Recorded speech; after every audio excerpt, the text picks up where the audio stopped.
Friends, last week I talked about celebration of human spirit.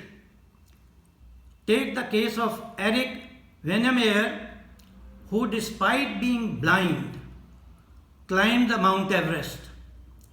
Human beings possess an indurate spirit.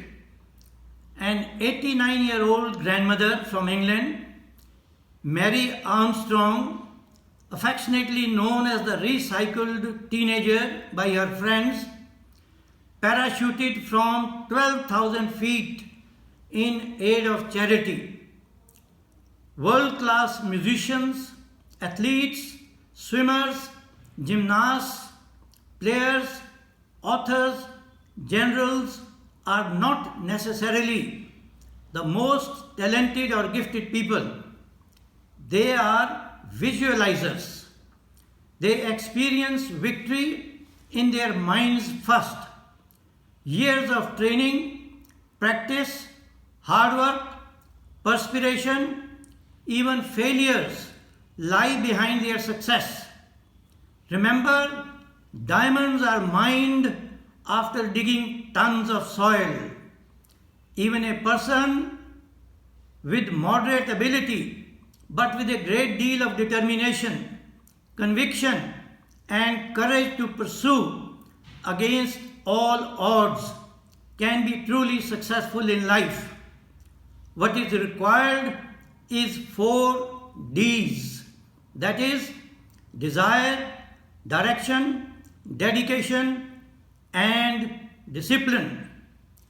मंजिल पे जिन्हें जाना है वह शिकवा नहीं करते, शिकवा जो करते हैं पहुंचा नहीं करते. Lord Buddha advised on the same lines, Atma Deepo Bhava, be light unto yourself. Lord Krishna guided Arjun, Udharat Atmana Atmana, meaning lift yourself up with the help of yourself. Become like Eklavya, possessing an intense desire and then passionately working towards your goal. Abraham Lincoln, whose life consisted of a series of failures, undauntingly persisted and succeeded in rising to the highest position as the President of United States of America. Benjamin Disraeli, in his maiden speech as Prime Minister of England, was so petrified that he said, I conceive 3 times, and could go no further. To this, a lady MP got up and retorted, you conceived thrice but could do nothing. I conceived once and produced a child, which occasioned much laughter in the parliament. Benjamin, however, went on to become an excellent speaker of his time. Friends, the glory does not lie in never failing, but in rising every time you fall. Never be deterred by the opinion of others. Charles Darwin, who was considered below average and very ordinary by his father and teachers, went on to give mankind the theory of evolution. Thomas Edison, who gave the world the electric bulb and the storage battery, was labeled addle-headed by his teacher. Winston Churchill failed twice in the military academy he went to, and lo and behold, he became a hero prime minister during wartime. Einstein was considered mentally slow. Helena, in her soliloquy in Shakespeare's play, All's Well That Ends Well, our remedies oft ourselves do lie. Only when we think big, we become big. But our greatest tragedy, friends, is that often we think small, and worse still, we begin to believe in our low worth.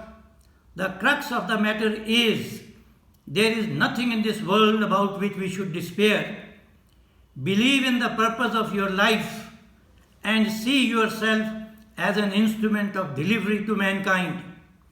Doubters don't win and winners don't doubt. Among others, I have always admired two Indians in my life. Varghese Kurian, father of white revolution, who gave shape to milk capital of India at Anand in Gujarat single-handedly.